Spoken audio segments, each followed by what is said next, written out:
It's like the top of the trees. That's like where I like wanted to be all the time. That was the bliss trip, like above the fray, you know. So I realized that the fray was the place I had to go to grow.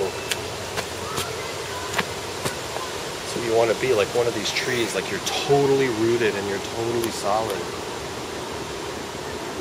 So you're like fortified on the base level, right? That's ascending with both feet on the ground. A soul, like I call it a soul-to-soul philosophy, S-O-L-E to S-O-U-L. It's like you have this rooted tree, and because it's more solid and rooted and in the practical world and like getting fed and nourished from the bottom, it moves up and it's like strong and it's really connected with the heights. It doesn't have to worry about falling down like someone who's doing the bliss trip. It ultimately falls right back down to the level of their unresolved, usually early chakra stuff.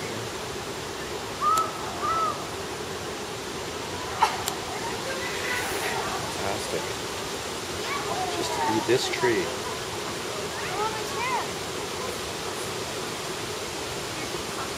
I like that. That's what it is. Mm-hmm. Hello, beautiful human. Hi.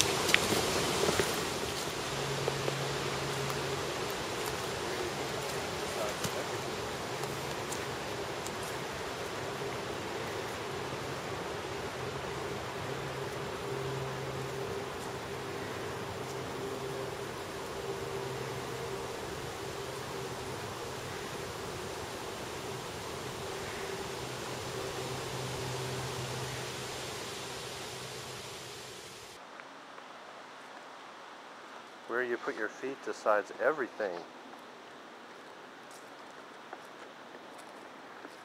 That's grounded spirituality. Feet first. You gotta grow down to grow up. Feel rooted on Mother Earth. Feel all the emotions that come up when you feel connected instead of like totally disconnected. And you can disconnect for a while. Sometimes you have to detach to see yourself from up high, get out of your localized perceptions and lens, but eventually you got to come back down into your body and do the work to convert the material you're holding. That's how you grow.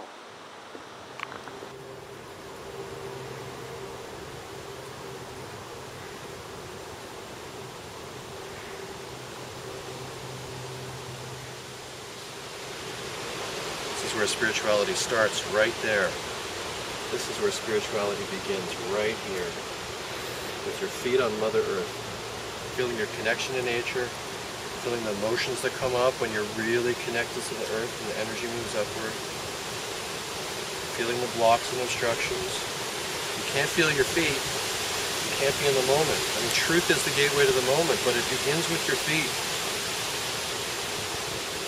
The body, embodied spirituality. Forget this like head trip, disconnect, pull yourself out of your body and away from your so-called identifications. You got to get up and away from them. Sometimes you have to detach to see yourself from up high, to know there's a bigger archetypal picture than your localized worries. But then once you get that, you can hold that, you really got to come back down into your feet and into your emotional material. You know, it is sell your soul, C-E-L-L your soul, right? The emotional body is the karmic field where the soul's lessons are harvested. I mean, that is the karmic material. That's where you do the work to transform your cellular consciousness. And that doesn't mean every horrible experience is an experience you have to work with. Some things are just like bad, you know, it's like they're not sticky. They don't have that like, you know, there's some growth in it if you deal with it in a certain way or move through the feelings to the lesson they inherently contain. But repressed emotions are unactualized spiritual lessons. So you summon the material. You work the material, and by working the material, you ascend with both feet on the ground, right? You're like in your body, you've worked through the chakras, so when you come up here, right, when you go from the ground, you go like you're a rooted tree.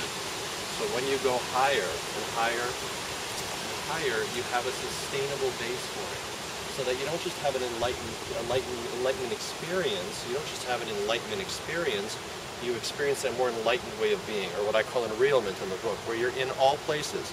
So you're this tree, you're on the ground, you're kind of mid-range, and then you're also touching the sky. You can sustain it. You're really, really here. And that really, really, really just starts with your feet. Feeling your feet and feeling your emotions. And getting here, like really, really, really getting here. True path begins with your feet.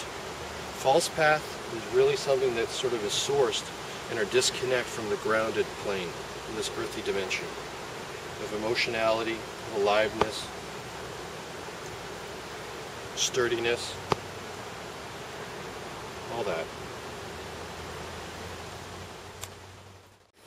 Called out to everything for me, like this idea of ascending with both, this concept of ascending with both feet on the ground.